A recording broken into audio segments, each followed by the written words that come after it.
Hello there guys, my name is MNP3000 and today I'm going to be comparing the PlayStation 4 up against the Xbox One. So first of all I want to say there's not going to be any fanboyism coming on here, and I'm just going to be going by what the exact specs are and the features of each console. So we are about a week away from the next generation of consoles. This is some Battlefield 4 gameplay on current generation PlayStation 3. So let's get into the specs right away. Now the first thing I would like to mention is that the PlayStation 4 is $399 US, whereas the Xbox One is $499 US. So that is a $100 price range difference if you add a penny to both of them, which makes the PlayStation 4 $400 and the Xbox One $500. So this $100 price difference is definitely going towards the PlayStation 4, and it's a pretty damn big deal.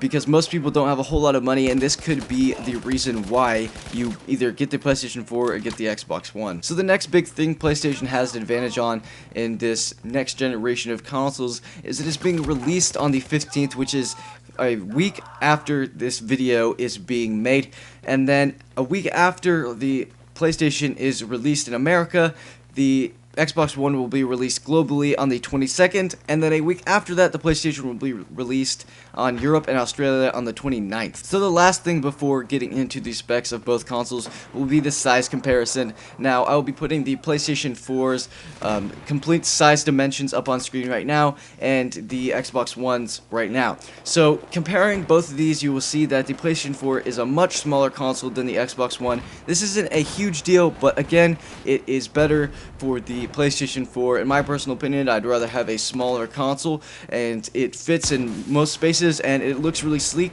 and both consoles look very good. But anyways, let's get on to the specs now.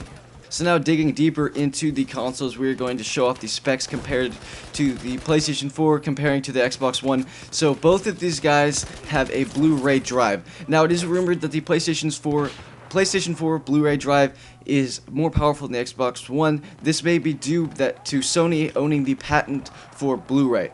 So both of these consoles have 8 gigabytes of RAM.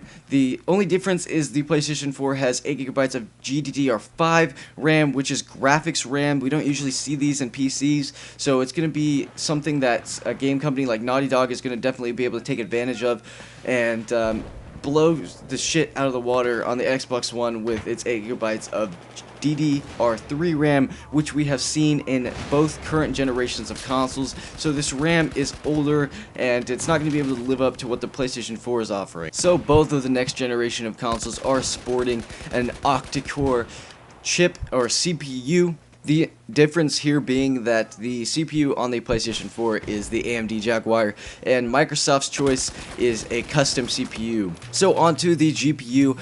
Both of these are sporting AMD Radeons, and the PlayStation 4 has 1,152 shaders, whereas the Xbox One has 768 shaders.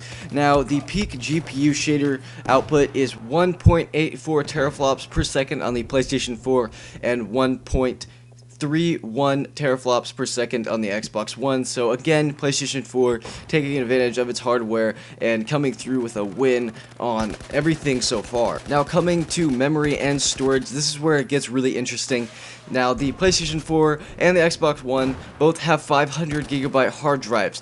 Now the PlayStation 4's is removable, whereas the Xbox One is not removable. And whereas the Xbox One will make up for this with external storage being able to use a USB. Now USB only goes up to a certain amount of memory, but it is cool that they allow you to have a USB, and the PlayStation 4 does not allow you to have external storage with a USB. Now this is a bit new and it's kind of weird, but the PlayStation 4 can have up to 4 DualShock 4s at a time, which is enough for one console, but the Xbox One is able to have 8 controllers hooked up to it at once. Neither one of these consoles have backwards compatibility, and the PlayStation camera is sold separately for $60, and the Kinect 2.0 comes with the Xbox One. So let me know what you guys think about both consoles' hardware and limitations down in the description. If you're new, don't forget to subscribe and like the video, and thank you guys so much for watching. Peace. I want more.